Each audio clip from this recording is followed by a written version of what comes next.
여러분, 면접은 커뮤니케이션이다. 또 면접은 스토리텔링이다. 라는 이야기 많이들 들어보셨죠? 제가 최근에 이 면접에서 자꾸 탈락을 하니까 자존감에 조금 영향을 미치는 것 같다.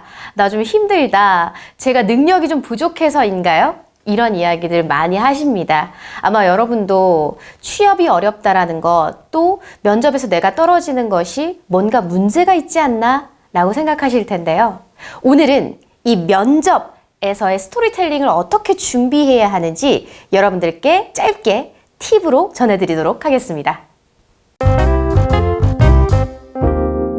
자, 여러분, 면접에서 일단 여러분들께서 이 결국은 나의 스토리를 어떻게 전달할 것이며 나의 생각을 어떻게 전달할 것인가 라는 맥락에서 우리가 면접을 봐야 합니다. 무슨 얘기냐면요.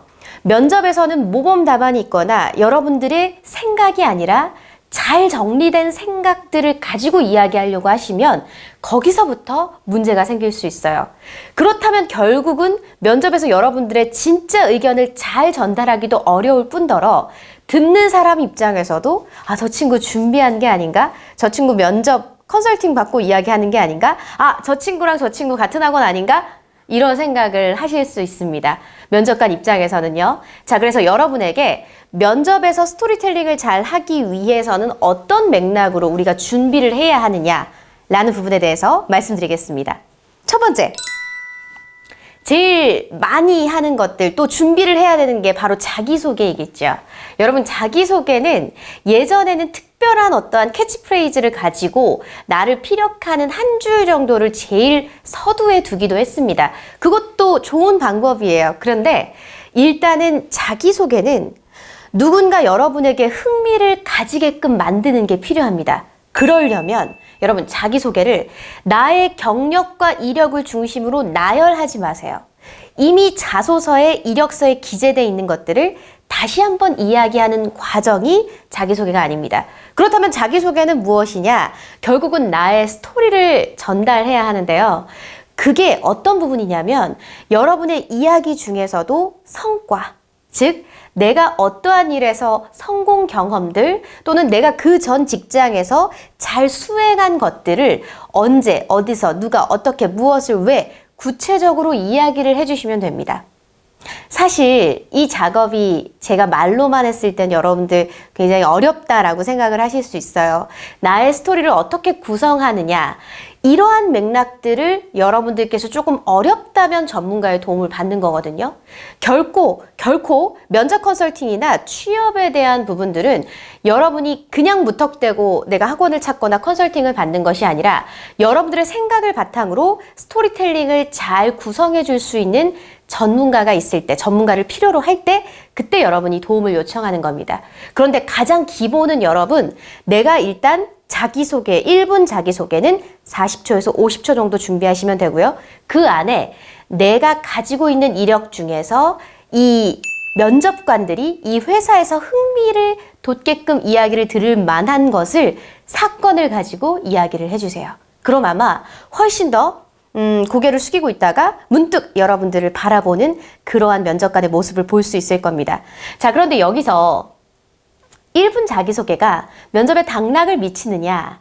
사실은 그 부분에 대해서는 여러분들이 이 면접 1분 자기소개를 준비를 하는 과정이 다른 면접 질문에 대한 부분들보다 더 신경을 쓴다거나 그러진 마시고요.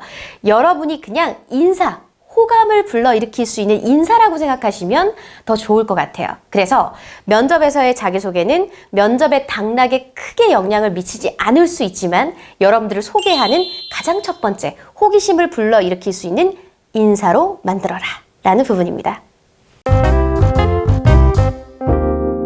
자, 그 다음에 두 번째는요, 여러분이 이제 면접 준비를 요즘은 다들 잘하세요. 그래서 기출에 대한 문항들에 여러분들이 답변을 잘 준비해 가신단 말이에요. 우리 면접 컨설팅 오시는 수강생들도 준비가 되어 있는 수강생들이 굉장히 많습니다. 정말 면접 준비가 하나도 되어 있지 않은 경우는 조금 드물죠. 물론 그런 수강생들도 있어요. 그런데 여러분이 준비를 너무 열심히 하다 보니까 질문에 대한 답변을 하는 것이 아니라 여러분들이 준비한 답변을 한다는 게 문제인 거예요. 면접관이 질문을 합니다. 최근에 내가 힘들었던 경험이 있습니까? 또는 전 직장에서 성과를 냈던 경험이 있습니까? 또는 살면서 가장 힘든 경험이 무엇입니까? 본인의 장점은 무엇입니까? 단점은 무엇입니까?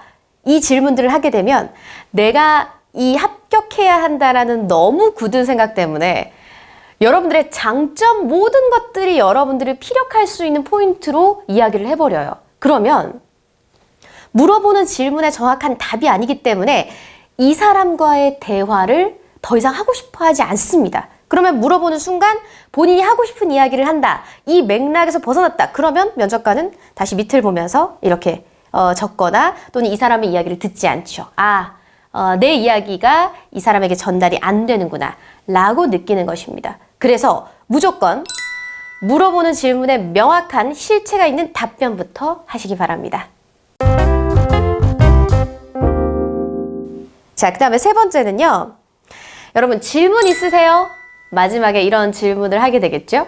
여기에서 여러분이 어떤 질문을 할 수 있을까? 이 질문 있으세요는 아마 중소기업이나 아니면 중견 기업이든 여러분들이 조금 더 소수로 이렇게 면접을 치르는 경우에 이 사람이 우리 회사에 대해서 잘 알고 있나? 라는 맥락으로 이제 물어보는 질문이라고 생각하시면 돼요. 그러면 이때 물어볼 게 없어서 또는 잘못 물어보면 안 되지. 그래서 여러분이 질문을 안 하는 경우들이 있어요. 그러지 마시고요.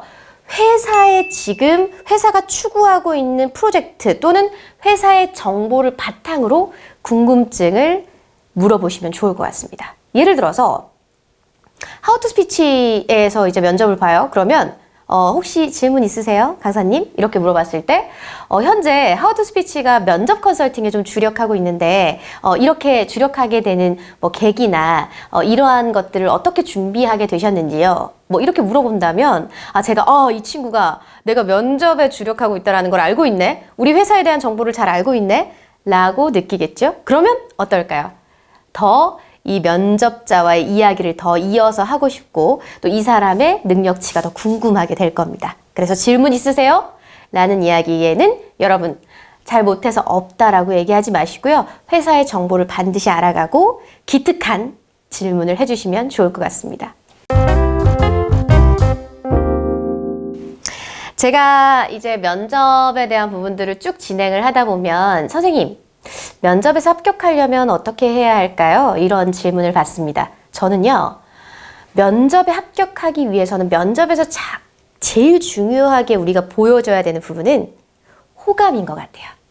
여러분들 호감이 잘생겨서 나오는 것이 아니라 예뻐서 나오는 것이 아니라 여러분이 이 사람과의 호감이 어떨 때 드냐면요. 커뮤니케이션이랑 똑같아요. 대화가 잘 통할 때 그때 호감이 갑니다. 대화가 잘 통한다는 건 내 생각을 잘 전달할 수 있고 또 우리 회사에 대해서 잘 알고 있고 본인이 하려고 하는 일에 대해서 명확하게 인지하고 있고 본인에 대해서 잘 소개하고 나를 잘 피력하는 일이 아닐까라는 생각이 듭니다. 취업이나 면접은 이렇게 짧은 팁을 가지고도 여러분들이 충분히 잘 구성할 수 있어요. 하지만 스토리텔링을 구성하는 역량은 개개인마다 다릅니다. 그 부분에 대해서 필요하시다면 면접이나 취업 컨설팅을 받아보시는 것도 권해드려요. 대신 여러분들에게 집중되어지게 할 수 있는 그러한 컨설팅이 좋을 것 같습니다. 면접을 치르느라 고생이 많으시죠? 이 짧은 팁이 여러분들이 면접 스토리텔링을 할 때 또 여러분들께서 면접 답변을 준비하실 때 도움이 되는 영상이었으면 좋겠습니다.